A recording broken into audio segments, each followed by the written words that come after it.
첫눈 오는 날의 약속. 1. 희망퇴직의 봉투. 희망퇴직이라는 말은 이상했다. 희망이란 글자가 붙었지만 박준호에게 남은 것은 희망이 아니었다. 28년을 다닌 회사에서 마지막으로 받은 봉투는 생각보다 가벼웠다.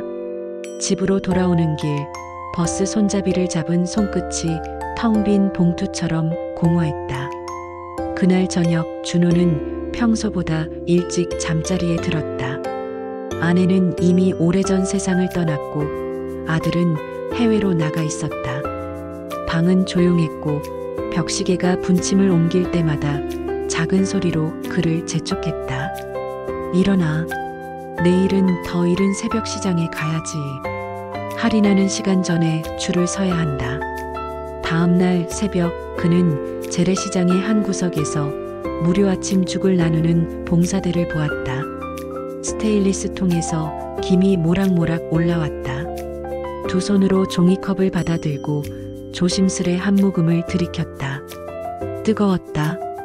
한 모금이 목을 지나갈 때 오래전 겨울 운동회가 떠올랐다.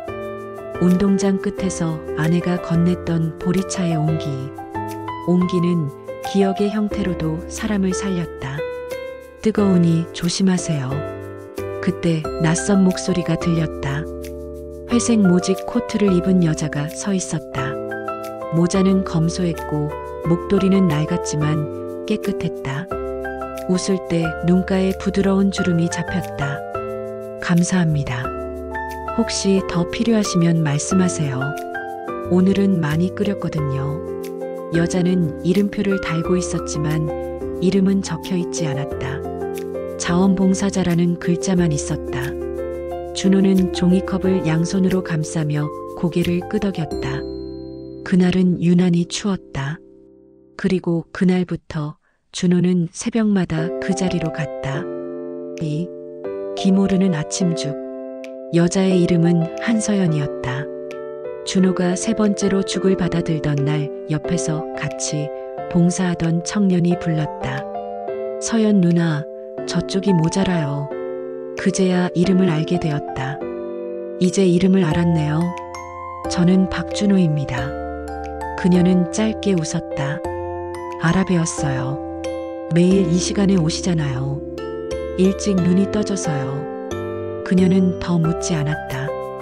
대신 빈 종이컵을 정돈하며 물었다. 혹시 시간 괜찮으시면 점심때 어르신들 책 읽어드리는 봉사도 있는데 한번 와보시겠어요? 제가요? 준호는 자신도 모르게 되물었다. 목소리가 안정적이세요. 차분하게 읽어주실 것 같아서요. 준호는 고개를 끄덕였다. 오후에 찾아간 작은 복지관에서 그는 소나기를 읽었다. 처음에는 목소리가 떨렸지만 두 번째 단락을 넘어갈 즈음 그는 오래전 자신이 어떤 사람이었는지 떠올렸다. 꾸준하고 성실해서 프로젝트의 막바지도 흔들리지 않던 팀장. 말수가 적어서 더 믿음직하다고 평가받던 사람. 잊고 있던 기억이 책장 사이에서 바람처럼 일어났다. 책을 덮을 때 어르신 한 분이 말했다. 목소리가 따뜻하네. 내 손주가 생각나. 준호는 그날 상 받은 아이처럼 귀가했다. 집문을 닫고 난 뒤에야 그는 깨달았다. 낮의 시간에 누군가 자신을 필요로 했다는 사실이 견딜 수 없던 저녁을 지탱해 준다는 것을. 3. 복지관 낭독. 서연은 매주 같은 회색 코트를 입었다. 코트의 주머니에는 늘 작은 노트가 들어 있었다. 봉사가 끝나면 그녀는 근처 시장 골목 안쪽 간판이 반쯤 지워진 헌책방으로 들어갔다. 준호는 몇 번 망설이다가 어느 날 그 뒤를 따랐다. 안녕하세요. 그가 머리를 숙이자 주인 할아버지가 고개를 끄덕였다. 서연 씨, 오늘도 시집이에요? 네, 단정한 언어가 필요해서요. 그녀가 말하자 할아버지가 작은 상자에서 오래된 시집을 꺼냈다. 종이는 누렇게 바랬지만 모서리는 단정했다. 그녀는 표지를 쓸어보며 가격을 지불했다. 너무 싸서 준호는 잠깐 놀랐다. 시를 좋아하시나 봐요. 준호가 물었다. 네. 밤에 잠이 안 오면 소리 내어 읽어요. 좋은 문장은 사람을 붙잡아 주거든요. 그녀는 말끝에 미소를 지었다. 그 미소는 조용하고 오래가는 향 같았다. 준호는 그 미소에서 묘한 떨림을 느꼈다. 오랜 세월 동안 잊고 있던 여자가 건네는 따뜻한 온기가 준호의 가슴속 깊이 파고들었다. 굶주려 있던 마음은 순식간에 흔들리며 그녀의 온기에 빨려 들어가듯 사로잡혔다. 준호의 눈빛은 어린아이처럼 순진했고 사랑을 갈망하는 불꽃이 깜빡이며 타올랐다. 서연은 그 눈빛에 마음이 녹아내려 그의 넓고 따뜻한 품에 조용히 기대는 듯한 떨림을 느꼈다. 그날부터 그들은 가끔씩 책 이야기를 했다. 서연은 산문보다 시를 좋아했고 준호는 소설을 좋아했다. 둘 사이에 다른 취향이 이상하게 맞았다. 서로에게 없는 걸 조심스럽게 나눠주듯이. 헌책방의 시집. 가을의 끝, 비가 왔다. 복지관의 지붕이 새어 독서 봉사가 취소되었다. 대신 그들은 복지관 창고에 낡은 의자를 옮겼다. 준호가 나사를 조이고 의자에 다리를 맞추는 동안 서연은 젖은 바닥을 닦았다. 손재주가 좋으세요. 그녀가 말했다. 회사에서 시설관리팀이랑 협력할 일이 많았거든요. 정리하고 손보는 건 익숙해요. 그럼 여기 스탠드도 한번 봐주실래요? 밤에 책 읽을 때 쓰려고 고쳐달라고 맡겼는데 기계가 아니라 마음이 문제라면서 돌려주더라고요. 그녀는 멋쩍게 웃었다. 준호는 스탠드를 조심스레 분해했다. 접촉 불량이었다. 납땜을 하고 전선을 가지런히 묶었다. 다시 불을 켜자 둥근 등갓 안에서 노란빛이 번졌다. 어둠을 밀어내는 단단한 빛.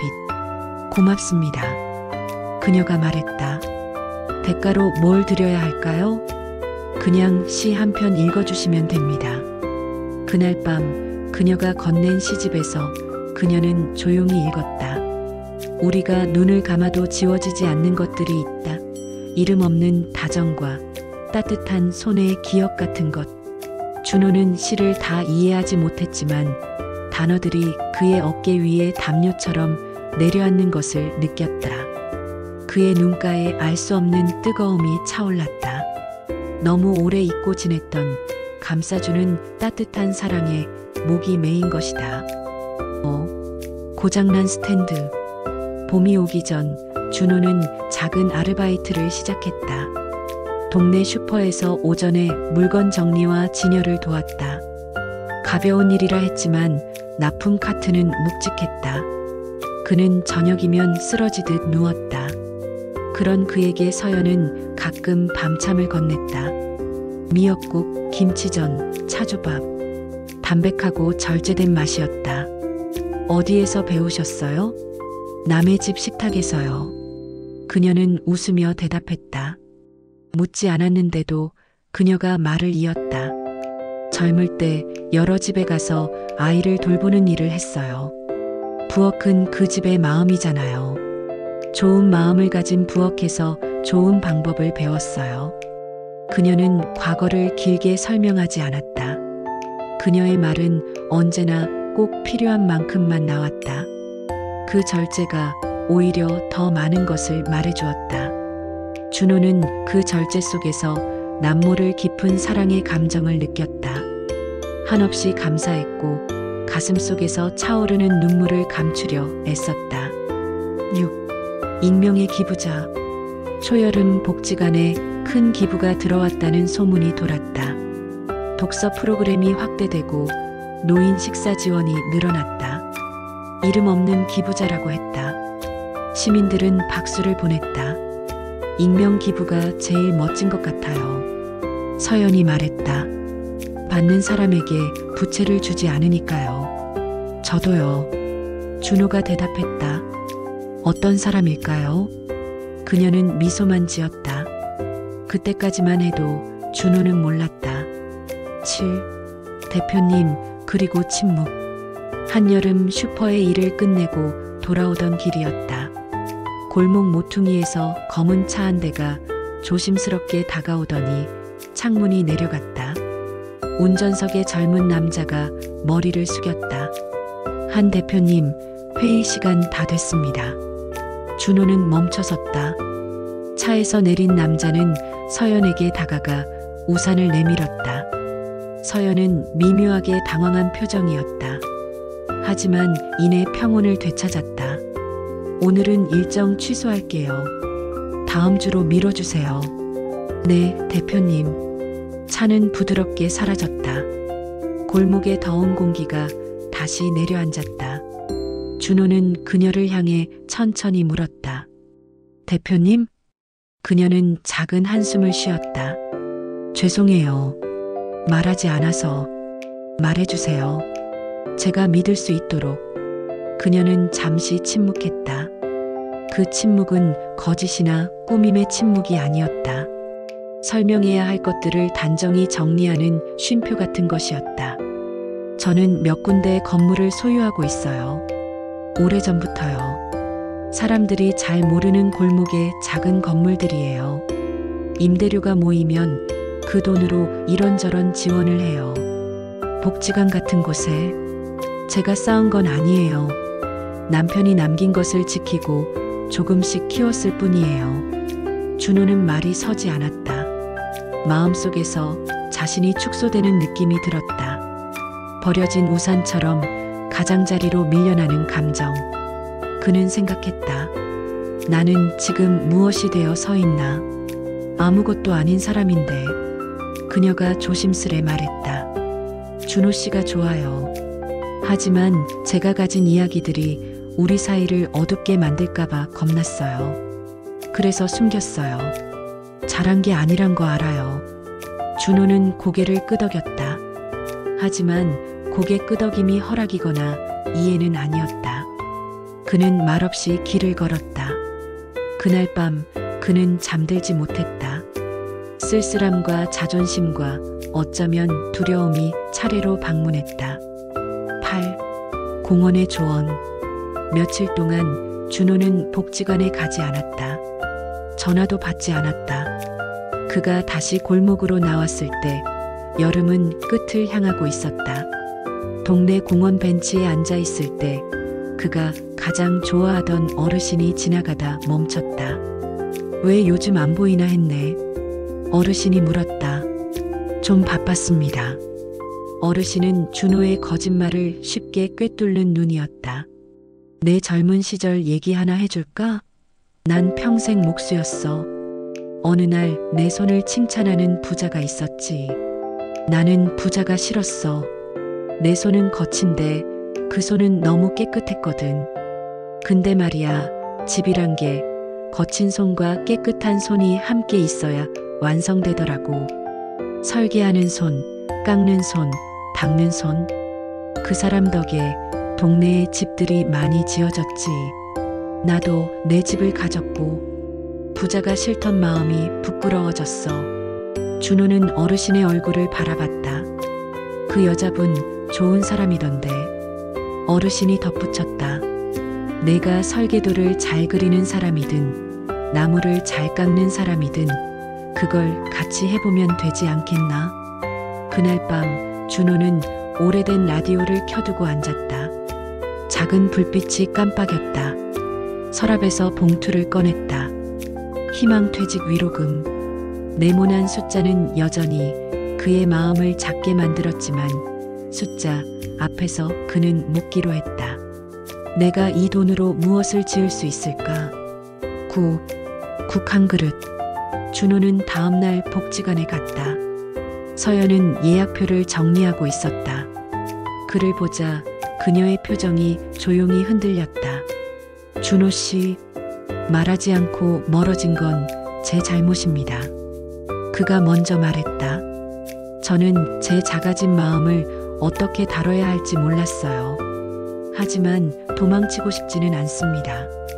그녀는 고개를 떨구었다가 다시 들었다. 눈빛이 선명했다. 저는 함께 국을 끓이고 싶어요. 준호가 말을 이었다. 그냥 은유가 아니라요. 따뜻한 한 끼를 이름 없이 필요한 사람들에게 건네는 공간.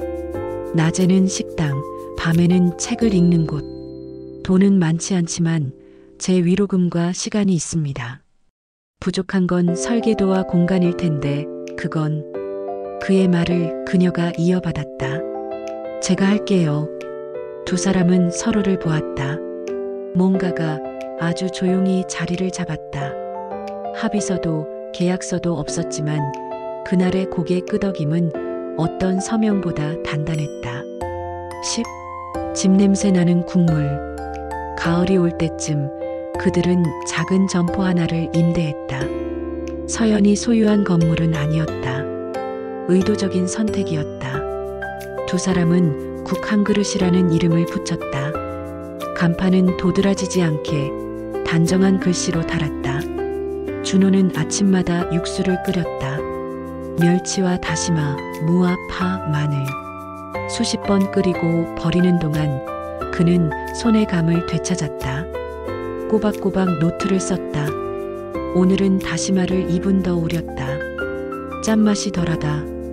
서연은 호를 맡았다. 그녀의 노트에는 잘 먹지도 못하고 돌아간 노인분, 내일은 조금 더 부드러운 반찬 준비, 책 읽기 모임, 시로 시작해보면 좋겠음 같은 메모가 빼곡했다. 첫날 문을 열었을 때 가게 안은 적막했다. 점심시간이 가까워지자 복지관 어르신 몇 분이 조심스럽게 들어왔다. 서연이 미소 지었다. 준호가 국을 퍼담았다. 어르신 한 분이 국물을 한 모금 마시더니 그만 눈을 감았다. 오랜만에 집 냄새가 나. 준호는 그 말을 평생 기억할 것 같았다. 10일. 의미 없는 명함. 소문은 천천히 번졌다. 국 한 그릇은 밥값을 받았다. 대신 공책 한 권을 마련해 두고 형편이 어려운 사람은 이름을 쓰지 않고 날짜만 적게 했다. 그리고 계산대 옆에는 또 다른 공책이 있었다.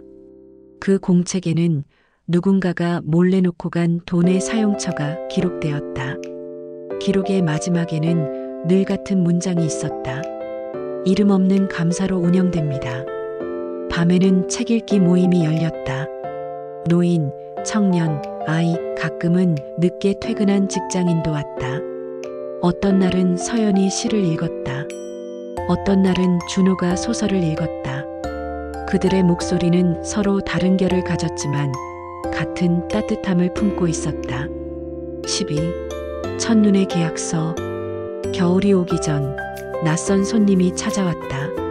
정장을 입은 남자였다. 그는 명함을 내밀었다. 한서연의 먼 친척이라고 했다. 대표님, 이렇게 숨어 지내시니 우리가 얼마나 걱정했는지 아십니까? 이러다 재산 관리가 엉망이 되면 어쩌시려고요. 그의 말투는 예의 바르면서도 서연을 가볍게 다루는 무례를 품었다. 여기는 제 집입니다. 서연이 조용히 말했다. 제 돈이 하는 가장 좋은 일은 밥을 짓는 일과 누군가의 밤을 지켜주는 일입니다. 남자는 준호를 힐끗 보았다. 그리고 이런 분은 이곳의 주방장입니다. 서연이 말을 끊었다. 그리고 제 삶의 동료. 남자는 웃음을 삼키듯 코끝을 실룩였다. 알겠습니다. 다만 법적 절차로 확인할 부분이 생기면 연락드리겠습니다. 그가 돌아간 뒤 준호는 말없이 설거지를 했다. 물이 손등을 타고 흘렀다. 미안해요. 서연이 다가와 말했다. 내가 가진 것들이 당신을 자꾸 시험하게 만들죠. 준호는 고개를 저었다. 우리가 만든 이 식탁이 진짜라면 시험도 진짜일 겁니다. 그럼 우리가 계속 선택하면 됩니다. 그녀의 눈가가 젖었다. 고맙습니다. 13. 눈 내리는 밤, 사랑의 약속. 첫눈이 오는 날, 국 한 그릇에는 손님이 많았다. 눈발이 부드럽게 흩날리는 창가 자리에서 서연이 작은 봉투를 꺼냈다. 뭔가요? 준호가 물었다. 계약서요. 그녀가 웃었다. 우리가 함께 만든 것에 대해 당신의 이름을 정식으로 올리는 문서. 봉투 안에는 사회적 협동조합 설립 서류가 있었다. 조합원 1호와 2호에 한서연과 박준호의 이름이 나란히 적혀 있었다. 책임을 나누자고요. 그녀가 말했다. 부담도 기쁨도. 준호는 펜을 들었다. 그의 손이 잠깐 떨렸다. 떨림은 두려움 때문이 아니었다. 누군가와 무언가를 같이 지어 올리는 일의 무게 때문이었다. 서류를 마치고 창밖을 보자 눈이 더 굵어졌다. 그때 문이 열리고 할머니 한 분이 들어왔다. 손에 낡은 우산이 들려 있었다. 그녀는 서서히 걸어와 카운터 앞에 동전을 놓았다. 기록은 안 해도 되지요? 할머니가 물었다. 네, 오늘은 특별가예요. 서연이 대답했다. 첫눈 손님은 집에 온 손님이니까요. 준호는 그 말을 들으며 국을 푸기 시작했다. 그리고 갑자기 그에게 오래된 장면 하나가 떠올랐다. 아내가 병상에서 마지막으로 건넸던 말. 당신은 밥을 잘 짓는 사람이야. 사람에게 밥은 사랑이야. 그는 눈을 깜빡였다. 향이 코끝을 스쳤다. 국물의 김이 눈물을 감추어 주었다. 14. 따뜻한 침묵의 약속. 그날 늦은 밤 두 사람은 가게에 불을 끄지 않았다. 의자를 올려놓고도 등불 아래서 잠시 앉아 있었다. 당신의 비밀을 내가 지켜줄게요. 준호가 말했다. 그 비밀은 사실 비밀이 아니고 당신의 방식이라는 것도 이제 알아요. 조용히 주고 조용히 지키는 것. 당신의 상처를 내가 지켜줄게요. 서연이 말했다. 상처는 사라지는 것이 아니라 제대로 다뤄질 때 삶의 일부가 되잖아요. 당신이 끓이는 국처럼. 두 사람은 말을 멈췄다. 말 대신 같은 공간의 온도를 나누었다. 창밖에 눈이 쌓였다. 가게 문에는 아까 붙여둔 작은 종이가 바람에 흔들렸다. 그때 서연이 그의 곁으로 다가가 그의 손을 꼭 잡았다. 그동안 많이 외로웠지요. 그녀의 목소리는 낮았지만 분명했다. 제가 힘들지만 남을 도와주는 사랑을 할 때 새로운 희망을 선물처럼 받습니다. 이제 준호 씨도 저와 함께 받아요. 그 말에 준호의 가슴속이 터질 듯 북받쳤다. 그녀에게서 풍기는 은은한 향기와 사랑이 녹아들며 그는 고달팠던 삶의 외로움이 한꺼번에 녹아내리는 것을 느꼈다. 소리 없는 눈물이 그의 뺨을 타고 흘렀다. 의미 있는 남자의 눈물이었다. 서연은 그 눈물에 감동받았다. 그녀의 눈빛은 떨렸고 그를 꼭 껴안고 싶은 충동이 일었다.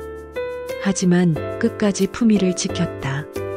대신 그녀는 그의 손을 자기 가슴속 깊이 가져가듯이 더 깊게 감싸쥐었다. 두 사람은 말없이 창밖에 눈을 바라봤다. 눈송이는 조용히 쌓였고 그들의 침묵은 사랑의 미래를 꿈꾸듯이 따뜻한 약속이 되었다. 그 약속은 화려하지 않았지만 눈처럼 환하고 국물처럼 따뜻했다. 오늘의 이야기가 마음에 잔잔한 울림이 되었기를 바랍니다. 이 소설은 앞으로 이어질 희망과 사랑의 시리즈의 첫 걸음입니다. 잊혀진 마음을 다시 깨우고 삶의 길 위에서 작은 위로와 용기를 드리는 이야기들로 계속 함께하겠습니다. 앞으로의 이야기들이 당신의 삶에 작은 등불이 되기를 소망합니다. 구독과 알림을 눌러주시면 새로운 작품이 올 때마다 가장 먼저 함께하실 수 있습니다. 오늘의 첫눈처럼 당신의 하루에도 새로운 희망이 내리기를 바랍니다. 감사합니다.